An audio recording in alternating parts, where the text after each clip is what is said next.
How many tackles, blocks, clearances and interceptions do you think Pablo Fornals made against Liverpool last night? Collectively, all those metrics, those 4 metrics combined, what is the overall total you think Pablo Fornals made? Have a think, and later in the video I'll let you know the answer. Now, when I wake up in the morning after a game, I'm usually a lot calmer. I can watch the game back, and I do watch the game back in a different fashion. Because when I watch it live, naturally as a West Ham fan, emotion is involved. So that could lead me to overreacting and being a little bit dramatic, sometimes in a good way and sometimes in a bad way. It could be an individual player's performance, it could be the magnitude of the win or defeat, it could be the tactics, how the game went, did we deserve anything from the game. All that can be swayed by emotion. It's natural, it's fine. So the morning after, I like to watch the entire game back, the entire 90 minutes back, because emotion's gone now. So when I watched Jarrod Bowen retake that penalty earlier, I could watch it knowing Jarrod Bowen misses that penalty. I see different things. I notice different things. It's a lot calmer. However, today was different because I'm arguably, actually, there's no arguably, I'm even more annoyed and more frustrated than I was last night when I went to my bed after the game because I'm fed up. I am fed up going to Anfield, going to Old Trafford, going to the Etihad and just writing the game off. Because that's what I'm doing at the minute because of David Moyes. And it is because of our manager. Now the stats back that up. We'll get on to the numbers. This video is going to have a lot of statistics involved. So if you don't like statistics, this video ain't going to be for you, right? But we're going to get into his record against those 6 clubs in just a minute. It's got to the point, and this is dramatic, I know it is, but this is my honest feelings. Right, I was going to record this video this morning. I thought, no, wait till after lunch, calm down, just be calm and re-record it. I'm getting worked up talking about it, so clearly it's in me. It's annoyed me today a lot. So I know a lot of people are going to think this is dramatic, but I've got to the point. I see West Ham's season as 32 games. It's no longer 38 games. It's 32 because that's 6 games. Forget about it. We're not going to get any points. Whatever our points target is, for me, whatever we want to achieve this season, whatever that number is that we need to achieve that, we're going to have to do it in 32 games. Against that 6 clubs at the London Stadium, and then when we play the other 13 home and away, that's where we've got to achieve our points. Because when we play that 6 clubs away from home, forget it. I've got no hope. Went to Liverpool last night, no hope whatsoever. They've been conceding the first goal in majority of the Premier League games this season. I knew we weren't going to be the first team to score. I didn't think we'd score last night. We didn't score last night. But I had no belief going there. And it's not because of the personnel. It's not because of the players available. We have got good players at this football club. We've got a good squad. I stand by that. That squad on paper, easily top 10 in the Premier League. Easily. Outside chance of finishing 7th, 8th, whatever. Us, Newcastle, you can argue who's going to finish where. But certainly in the top 10, that squad is capable of finishing in there. We've got the players capable of going to these 6 clubs and getting something on our day.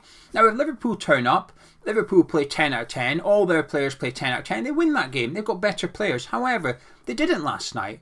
Liverpool didn't have to get out of second gear. They had one standout performer in Núñez. A couple of other players played really well. It was average performances elsewhere, but that's all they had to do. That was enough for Liverpool to beat us. And that's what I can't stand. I don't mind getting beat by Liverpool. As long as Liverpool had to play 9, 10 out of 10 in order to get that win, fine, we get beat by the better team. But we didn't. Last night we got beat by Liverpool playing average and our own tactics to some extent. So, yes, maybe it has been dramatic seeing it as a 32-game season, but that's honestly the point it's got to now. And the stats back it up. So let's take a look at David Moyes' record away to those 6 clubs in the Premier League. So away to Liverpool, Chelsea, Arsenal and Man United, he's had 69 games as a manager. So this obviously includes Man U, Sunderland and Everton. Now especially Everton. He was there a long time. That was his squad. Sunderland, I'm almost willing to write that off completely. But in the interest of balance and fairness, it's his whole managerial career. His record away to Liverpool, Chelsea, Arsenal, Man United. 69 games. How many wins do you think he's got? 69 games. None. No wins. 48 losses. So he's lost 2/3 of his visits to these grounds. Now, over his career, he's come up against some fantastic Arsenals, fantastic Man United, but he's also come up against some times where those clubs aren't playing too well. There's definitely been times he probably could have gone there and got something. Well, he has. He's got a handful of draws, but 69 games, no wins, 48 defeats. That's his record. That is why I struggle to get optimistic when we travel to these places under David Moyes. Now I know what you're thinking. Hang on, you've left two out there. Where's Spurs and Man City? So that stat that I've just read out came from the BBC. But they left out Tottenham and Man City. And I understand why. Because they want the stat to be dramatic. And Spurs haven't always been this good. And Man City haven't always been this rich. So I've gone and had a look myself. Almost looking for a little bit of hope from somewhere that maybe Moyes will go and attack these teams. Maybe we will win at one of these grounds this season. Against Tottenham, 19 away games in his career, 3 wins. It's not great, it is what it is. Manchester City, 18 away games, 5 wins. It's not bad, is it? Now, I know what you're thinking. What about that takeover? Because he would have managed against Man City prior to the current owners. And you're correct. So I've had a look. He's managed teams against this Man City team 11 times since the takeover. So the takeover happened in August 2008. So I've gone from the 2008-9 season onwards. Funny enough, that season, Everton won at Manchester City. And the next season, and the next season. So the 3 wins out of 11 since the takeover were the first 3 games that he faced Man City since the takeover. So since that 3 wins, he's faced Man City at the Etihad 9 times, losing 8 of them. Against Pep Guardiola, I just had a little look to give us an insight into his record against Pep. Lost 9 of 13. He has beaten him once, to be fair. This obviously includes Pep being at Bayern Munich when Moyes was at Manchester United. But anyway, looking at it, managerial record, away to Liverpool, Chelsea, Arsenal, Man United, 69 games, no wins. And we've had 5 away to City, 3 of 11 since the takeover, and 3 of 19 away to Spurs. It's not a great record, is it? And that's why I struggle to get up for games when we play them. Now, it comes down to tactics and attitude, I think. Now, what I will say, when Ben Rama came onto the pitch yesterday onwards, I thought we looked alright, you know. Had we played like that for the whole game, not just half an hour, we might have got something out of that game. Did we deserve something at the end of the game last night? Some will say yes, some will say no. But could we have got something out of that game? Well, we were close to. On another day, Souček might get that goal. Milner might not quite make that tackle. Bowen might score. It's all if, buts and maybes and hypotheticals. But what is factual is we got nothing. We lost the game. If you did think I was dramatic calling it a 32-game season for West Ham, you definitely do now, because I'm wearing a Christmas jumper in October. However, it's not any Christmas jumper. It's the Hammers Chat Christmas jumper. And there's a reason. Because Monday is the final day that you can pre-order your Hammers Chat Christmas jumper and save a £5. Get it for 25 quid instead of 30. Next month, we'll have very, very limited numbers on sale at £30, no longer saving a £5. So if you want to guarantee yourself a Hammers Chat Christmas jumper, you need to get it ordered before Monday. You can do that by going to hammerschatstore.com or following the link that's in the description and pinned comments of this video. Get it ordered up now and it'll be with you mid-November time. We'll get it posted out. Hammers Chat Christmas jumper. And yes, we played better in the second half, but we can't keep doing that. We can't keep turning up for one half of football every single game. We will lose more games than not. Same as Southampton, we got the draw in the end. We were poor for the first half of that game. Turned up for the second half, got the draw, could have got the win. But if we played like that for the entire 90 minutes, we would have won that game. I think that's less hypothetical than the Liverpool result. Because Southampton played into our hands on Sunday. They just retreated. We are better than Southampton. We're better than them. Now, we're going to take a look now at our record this season. First half against second half. Then we'll go back to the tactics and we're going to discuss Pablo Fornals. So this is West Ham's record. First half against second half this season. Image and statistics courtesy of The Athletic. But you can see there, the column in the middle is the first half. So 57 shots. The one on the right is the second half, 90 shots. Every single metric is greater in the second half than the first half. And funnily enough, even when you look at expected goals against, it's reduced. It goes down in the second half. We get more attacking and we get better defensively. Now that feeds into what we're going to discuss now in regards to the tactics that I saw last night and the inclusion of Pablo Fornals. Now, when the team first came out, I hoped it was a 4-3-3. I thought brilliant. Downs defensive midfield, Souček and Rice box to box. Then we've got the front three of Bowen, Scamacca and Fornals. That wasn't the case. It was a 4-4-2. Downs was playing almost a hybrid right midfielder, centre midfielder kind of role. And then Fornals was on left midfield. Now, a lot of people's reasoning for the inclusion of Pablo Fornals is because of the defensive side of the game that he provides. Now, when the team came out, I wasn't happy with Fornals out there because I think he invites pressure. You're basically saying to Alexander-Arnold, I'm going to sit back, attack me. We have seen so far this season. Now, I will actually defend Alexander-Arnold to some extent. Ironically, something he's not great at, which is his lack of defending, really. There's been a lot made of it this season. Now, I feel he's been like that his whole career. That I've seen him at Liverpool. He's always struggled defensively. But Liverpool are so good, he's so good going forward, that teams sit back, they put somebody against him that's going to worry about what he can do going forward. They almost compromise on attacking Alexander-Arnold. In the games that Liverpool struggle in or lose, usually the left winger's had a good game. Usually that left winger has asked questions of Alexander-Arnold and got the better of him in a lot of the games. And there's been a lot made out about his sort of defensive fragiles, if you like. But he's always been like that. But my point is, that was Liverpool's weakness. We didn't get near it. We played into Liverpool's hands last night. As soon as Fornals was announced, I thought, what are we doing? What are we doing?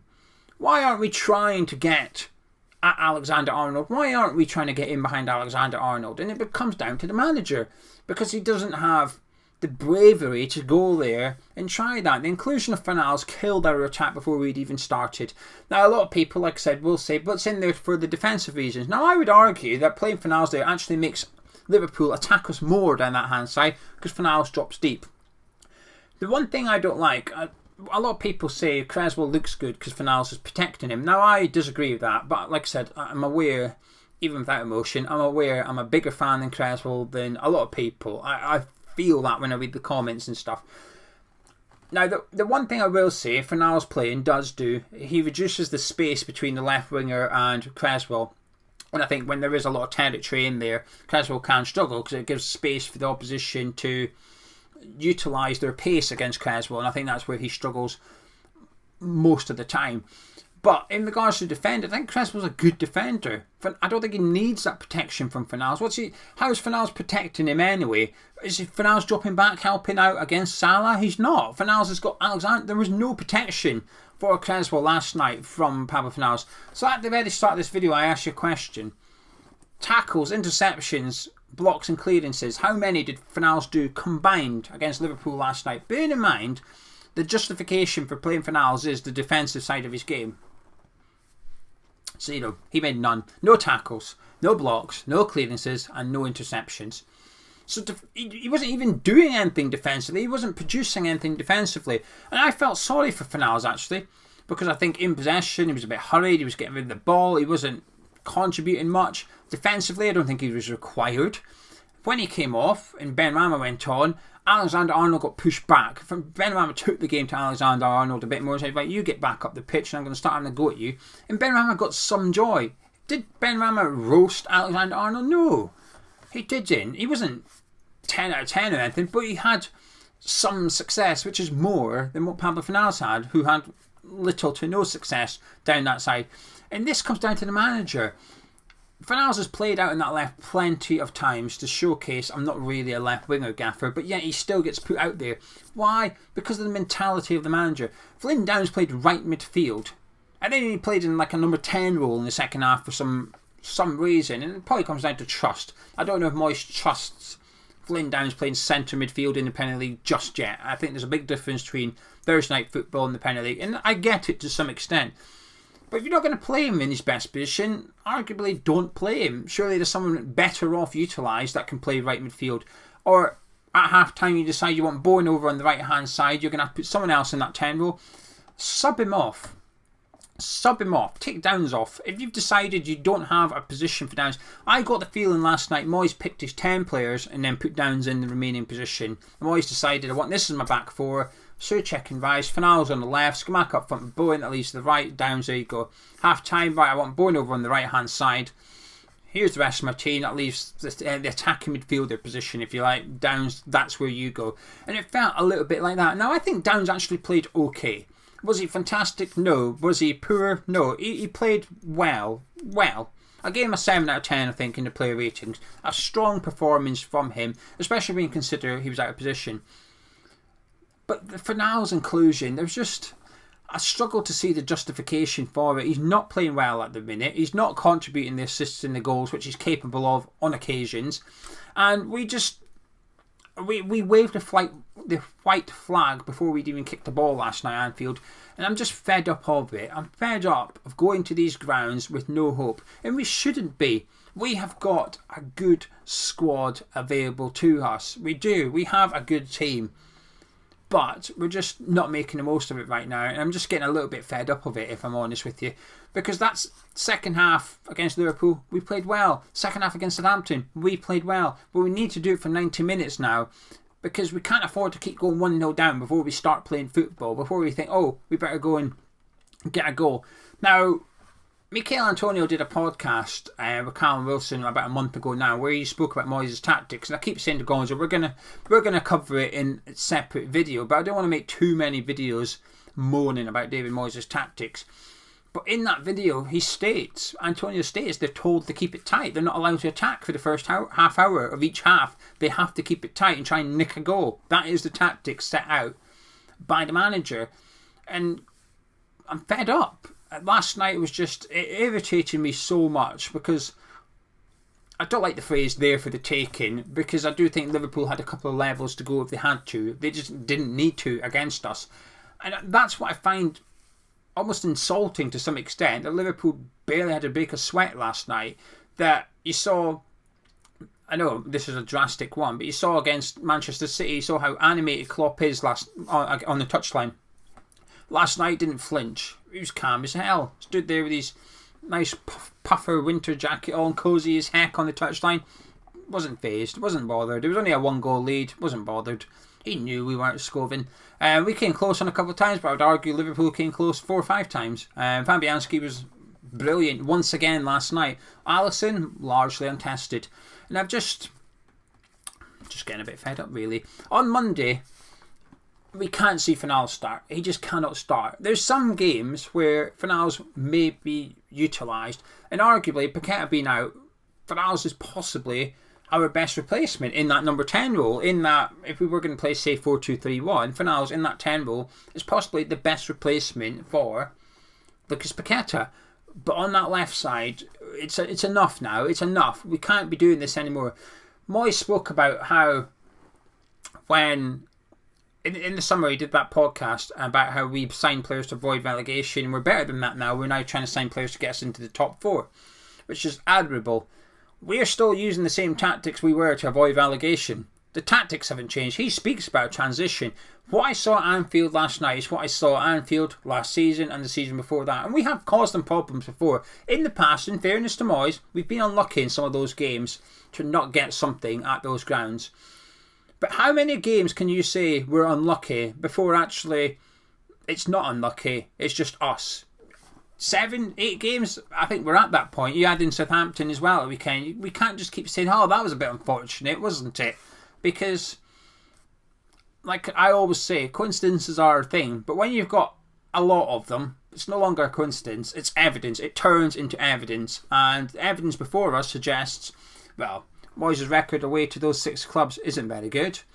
And we're very unlucky this season. Either that or the tactics aren't quite working. It's up to him to decide which it is, and hopefully we'll see a reaction on Monday. Anyway, I'm going to disappear. Apologies, it's a bit of a grumpy video. I'll be honest with you, I wanted a bit of a moan. I'm fed up of seeing Fornals on the left wing, and I'm fed up of going to these grounds and just writing it off and having a 32-game season. But if you somehow enjoyed this video, please do drop a like on it.